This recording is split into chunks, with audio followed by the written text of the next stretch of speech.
দর্শক মণ্ডলী, আজ আমি এমন একজন লোক সম্বন্ধে আপনাদের সামনে হাজির হলাম। সে লোকটাকে আমরা সকলেই কম বেশি চিনি। আমরা যারা ফেসবুক এবং ইউটিউব জগতে ঘেটাঘেটি করি তারা জানি কাফি নামে পটুখালীর একটা ছেলে, যে কিনা মশার কয়েল নিয়ে এবং কুকুর নিয়ে ভিডিও বানায়। তার ভিডিওগুলো অনেক ভাইরাল হয়। এক পর্যায়ে সে বেশ কিছু টাকা পয়সার মালিক হয়। পরবর্তীতে সে সেই টাকা দিয়ে বাইক কিনে এবং সেই ভিডিওগুলো করে এবং একসময় গেঞ্জির ব্যবসা করতেও সে ঢাকা যায়। তার সুন্দর বক্তব্যের জন্য, কন্টেন্টের জন্য অনেক সে ভিউ পায়।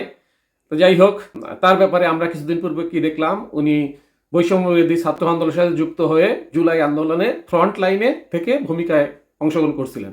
এমনকি ধানমন্ডি 32 নম্বরে বাড়ি পড়ানোর সময় এসকাভেটারের সামনে বা এসকাভেটারের উপরে ছবি তুলছে, ইত্যাদি ইত্যাদি, এবং বিভিন্ন রকমের স্লোগানও দেখলাম। গতকাল তারই বাড়ি আগুনে পুড়ে ভস্মীভূত হয়ে গেছে। তার অভিযোগ যে যখন বাড়ি পোড়ানো হয় তখন বাইরে থেকে লক করে দিয়ে হয়, তারা যেন বাড়ির ভিতরে অবস্থান করতেছিলেন, কেউ যেন বের না হতে পারে, এমন ভয়াবহ নিষ্ঠুরতম অবস্থা করে তাদেরকে আগুন দিয়ে তার বাবা, ভাই, ভাই বউ, ভাইজি ইত্যাদি সবাইকে হত্যা করার চেষ্টা চালানো হয়। সেটা নিয়ে ইত্তেফাকও একটা প্রতিবেদন করেছে। ধানমন্ডি 32 পোড়ানো প্রতিশোধেই আমার বাড়ি পোড়ানো হয়েছে কাফি।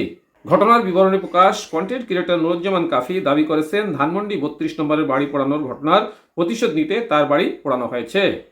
বুধবার 12 ফেব্রুয়ারি দুপুর 12টায় পটুয়াখালীর কলাপাড়া উপজেলার রাজপাড়া গ্রামে নিজ পোড়া ঘরের সামনে সংবাদ সম্মেলনে একথা বলেন কাফি। এ সময় বক্তব্য দিতে গিয়ে তিনি আবেগ আপ্লুত হয়ে পড়েন। কাফি বলেন, স্বৈরাচারের বিরুদ্ধে জীবনের ঝুঁকি নিয়ে আমি কথা বলেছি, মানুষের পক্ষে কথা বলেছি। শেখ হাসিনা বলেছেন, ধানমন্ডি যারা পুড়িয়েছে তাদের বাড়িঘর পুড়িয়ে দেওয়া হবে, আর ঠিক সেই প্রতিশোধ হিসেবেই আমার বাড়ি প্রথমে পুড়েছে। তিনি বলেন, আমার বাবা এবং ভাই আমার জন্য দুইবার কেঁদেছেন। একবার জুলাই আন্দোলনের সময় যখন আমি পালিয়ে গিয়েছিলাম, আর দ্বিতীয়বার আজ যখন আমার ঘর পোড়ানো হলো। বাবার সন্তান হিসাবে আজ আমি লজ্জিত, দুঃখিত।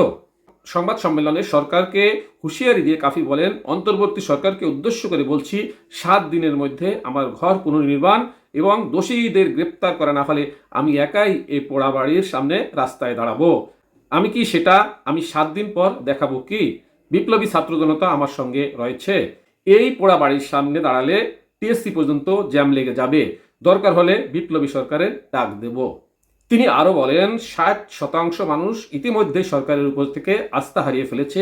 আমরা আন্দোলনের সময় সরকারের কাছ থেকে কোনো সুবিধা চাইনি, উপদেষ্টা হতেও চাইনি, শুধু দেশের মানুষের নিরাপত্তা চেয়েছি, নিজের নিরাপত্তা চেয়েছি।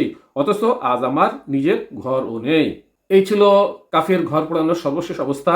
তবে দর্শক মণ্ডলী, আমরা চাই কেউ আগুন দেওয়ার বা কারো বাড়িঘর পোড়ানোর পক্ষে নাই।